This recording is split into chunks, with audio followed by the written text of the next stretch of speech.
Hello guys, welcome again to the new video. Please subscribe the channel and hit the bell icon to get notifications of our daily videos. Hello viewers, how are you? Hope you are fine. Today our topic is Hindu Adoption and Maintenance Act 1956, Section 19, Maintenance of Widow Daughter-in-law, विधवा पुत्र वधू का भरण पोषण.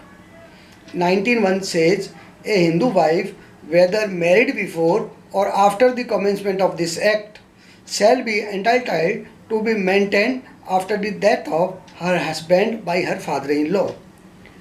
कोई भी हिंदू पत्नी अपनी पति की मृत्यु के पश्चात, चाहे विवाह इस अधिनियम से पूर्व हुआ हो या पश्चात हुआ हो,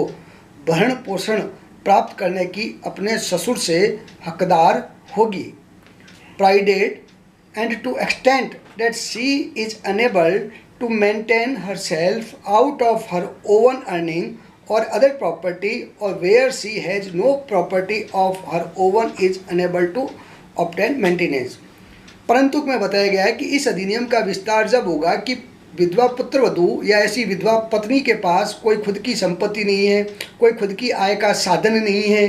या कोई आय का साधन नहीं है जिससे वो अपना भरण पोषण प्राप्त कर सके, small A, from the asset of her husband और हर फादर और मदर, यानी उसके पिता के पति के या माता के पास भरण पोषण प्राप्त करने के लिए कोई संपत्ति नहीं हो. फ्रॉम हर सन और डॉटर इफ एनी और हिज और हर एसेट, कहने का तात्पर्य अगर उसके कोई पुत्र या पुत्री है तो उससे भरण पोषण प्राप्त करने में असमर्थ है, या पुत्र या पुत्री के पास ऐसी संपत्ति नहीं है जिससे वह अपना भरण पोषण प्राप्त कर सके. Section 19(2) says any obligation under subsection 1 shall not be enforceable if the father-in-law has not means to do so from any co-parsonary property in his possession, out of which the daughter-in-law has not obtained any share, and any such obligation shall cease on remarriage of the daughter-in-law. Section 19(2) कहता है कि एक को लागू नहीं कराया जा सकेगा, ससुर से संपत्ति का जो भरण पोषण का जो अधिकार है वह प्राप्त करने का नहीं होगा अगर ससुर के पास कोई ऐसी संपत्ति नहीं है